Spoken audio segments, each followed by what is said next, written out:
నమస్తే. ప్రస్తుతం మనతో పాటు సీనియర్ జర్నలిస్ట్ జగదేవ్ గారు ఉన్నారు. ఆయనతో మాట్లాడదాం. నమస్తే సార్. నమస్తే. సార్, బాబు మోహన్ మాజీ మంత్రి ఇప్పుడు ప్రజాశాంతి పార్టీలో చేరారు అని చెప్పేసి ఆ మధ్య మనం చూసాము. ఈవెన్ ప్రెస్ మీట్లో కూడా మాట్లాడారు. ఆ తర్వాత అంటే మళ్ళీ ఎప్పుడు కనిపించలేదు అనుకోండి. కానీ నిన్న నామినేషన్ వేస్తూ చెప్పారనమాట. అంటే అందరూ ఏమని మాట్లాడుకున్నారంటే ప్రజాశాంతి పార్టీ నుంచి బాబు మోహన్ వచ్చారు, నామినేషన్ వేశారు అని చెప్పేసి మాట్లాడారు. కానీ ఏంటంటే ఎవరు చెప్పారు నేను ప్రజాశాంతి పార్టీలో ఉన్నానని, అసలు నాకు సభ్యత్వమే లేదు, ఏదో కాఫీకి పిలిచి కండువా కప్పారు అని చెప్పేసి మాట్లాడారు. దీని గురించి మీరేమంటారు? మొన్న జరిగింది ఇది యాక్చువల్లీ. మొన్న అయితే అది చూసి నేను షాక్ అయ్యాను, ఏంటి ట్విస్ట్ అని. అసలు బాబు మోహన్ గారి కెరీర్ కూడా మంచిది. మాజీ మంత్రి కదా. ఇప్పుడు బాబు గారి హయాంలో లేబర్ మినిస్టర్గా ఏదో చేశారు ఆయన.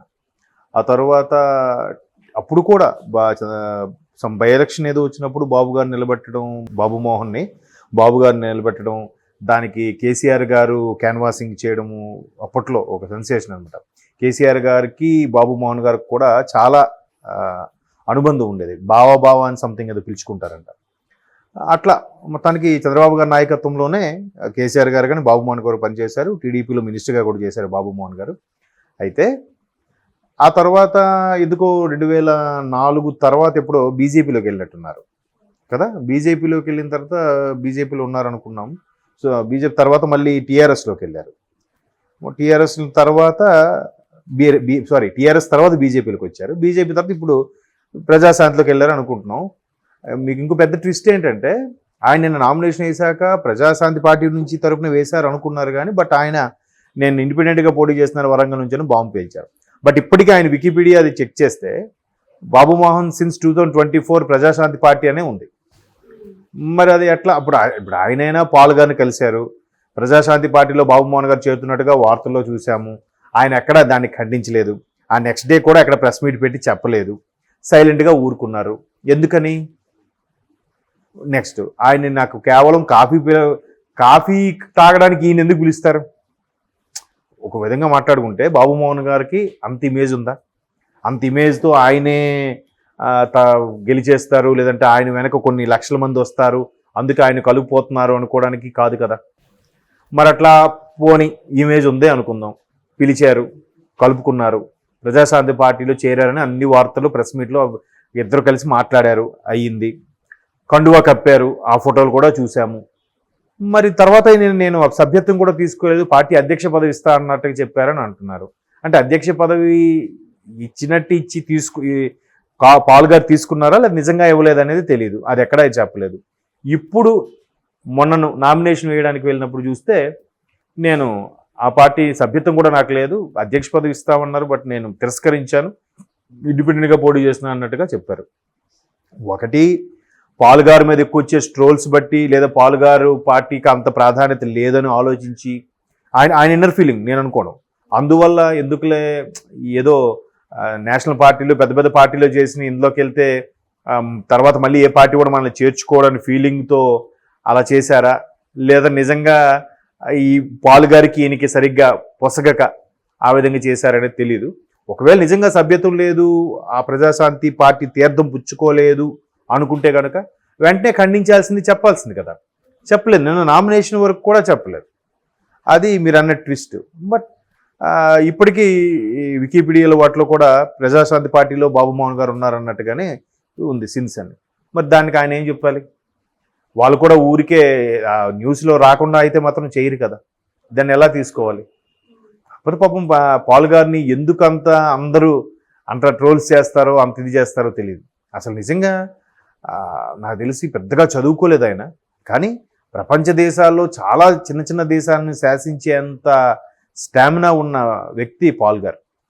అంటే ఆయనకి ఓన్ చార్టర్డ్ ఫ్లైట్స్ ఉన్నాయి. ఆయనకి దగ్గర 120-130 దేశాల్లో ఆయన తరపు వ్యక్తులు ఉన్నారు, పరిచయాలు ఉన్నాయి, అధ్యక్షులను కూడా డైరెక్ట్గా కలవగలరు, చాలా ఉండేది. కాకపోతే అంటే ఆయన మీద పెద్ద ఇదేంటంటే ఆయనకి సంబంధించి చాలా వరకు ఫండ్స్ అన్నీ వచ్చేవి, మిషనరీస్కి సంబంధించి, చారిటబుల్ ట్రస్ట్కి సంబంధించి వచ్చేవి. బట్ ఒకనొక టైంలో ఒక మహానుభావుడు ముఖ్యమంత్రి అయిన తర్వాత, అంటే పేర్లు అనవసరం, ఏవైతే ఫండింగ్ ఉందో ఆ ఫండింగ్ని ఆపించేశారు. కేవలం వాళ్ళ బంధువులకు సంబంధించిన వ్యక్తిని హైప్ చేయడం కోసమే, వాళ్ళకి నచ్చిన వ్యక్తిని ఆ మైనార్టీకి సంబంధించిన వ్యక్తిని హైప్ చేయడం కోసమే ఈతను బాగా తొక్కేశారు. అప్పటి నుంచి ఈయన కొద్దిగా ఫ్రస్ట్రేషన్తో మేబీ అతని ఫామ్ పడిపోయి ఉండొచ్చు అని కూడా చాలామంది అంటుంటారు. మరి అందులో వాస్తవం ఎంతో తెలియదు. ఎందుకంటే పాల్ గారి గత వీడియోలు కొన్ని చూస్తే చాలా పెద్ద పెద్ద అధ్యక్షులతో పాటు సమావేశంలో మనం ఆ అధ్యక్షుల ఆ సమావేశానికి ఎంట్రీ పాస్ దొరకడమే కష్టం. అట్లాంటిది ఆ పక్కన నిలబడి కూడా మాటలు చర్చలు జరిపిన సందర్భాలు వీడియోలు చూసాం చాలాసార్లు. ఆ చిన్న చితక వ్యక్తి కాదు. బట్ ఎందుకో ఒక ప్యాషన్ ఉంటుంది కదా, అరే మనం జనరల్గా ఎంట గెలిచి రచ్చగలవమంటారు. బట్ ఆయన రచ్చ గెలిచేశాడు. ఎంటలో గెలవడానికే తాపత్రయపడుతున్నాడు. ఆయన వైజాగ్ దగ్గర ఏదో పల్లెటూరు, తగరపోల్స్ దగ్గర ఏదో పల్లెటూరు అని అంటారు. అట్లా అంటే ఒక సామాన్య కుటుంబం నుంచి వచ్చి పెద్దగా చదువుకోకపోయినా ఎంత సామ్రాజ్యం స్థాపించి ప్రపంచ దేశాల్లో ఎంతమంది వ్యక్తుల చేత అధ్యక్షుల చేత పలుకుబడి సంపాదించిన వ్యక్తి ఈరోజు ఏదో ప్రజలకు చేయాలి చేద్దాము అనే ఉద్దేశంలో వచ్చేసరికి ఎందుకో అతను ఒక ట్రోల్స్ చేసి ఇబ్బంది పెడుతున్నారు. మొన్న ఒక జర్నలిస్ట్ అయితే ఇలాగా అడిగారు, మిమ్మల్ని అందరూ ఒక కామెడీ పీస్గా అనుకుంటున్నారు అని. ముఖం మీద అట్లా అడిగేస్తారా? అది ఆ జర్నలిస్టే వేరే వాళ్ళని ఎవరైనా అడగమనండి. అలాగా ఒక జగన్మోహన్ రెడ్డి గారినో, ఒక కేసీఆర్ గారినో, ఒక కేటీఆర్ గారినో అలాగ అడగమనండి, అడుగుతాడా? అడగలేరు కదా.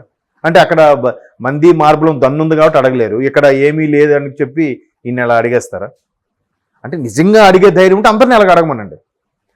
అది తప్పు కదా. దానికి ఆయన ఫీల్ అయ్యి గట్టిగా కౌంటర్ ఇచ్చాడు. బట్ అది కూడా ట్రోల్స్ చేశారు. అది తప్పు కదా. అట్లా మాట్లాడటం అనేది చాలా తప్పు. బట్ చెప్తున్నాను కదా, రాను ఎంత కాంట్రవర్సీగా, ఎంత ఎటకారంగా, ఎంత పార్షియల్గా అడిగితే అవే జర్నలిస్ట్ వాల్యూస్ అని ఫీల్ అయిపోతున్నాయి ఈ రోజులు. బట్ అట్లాంటి మంచి నిజంగా చాలామందికి హెల్ప్ చేశాడని కూడా చెప్తుంటారు ఆ ప్రాంతం ప్రజలు.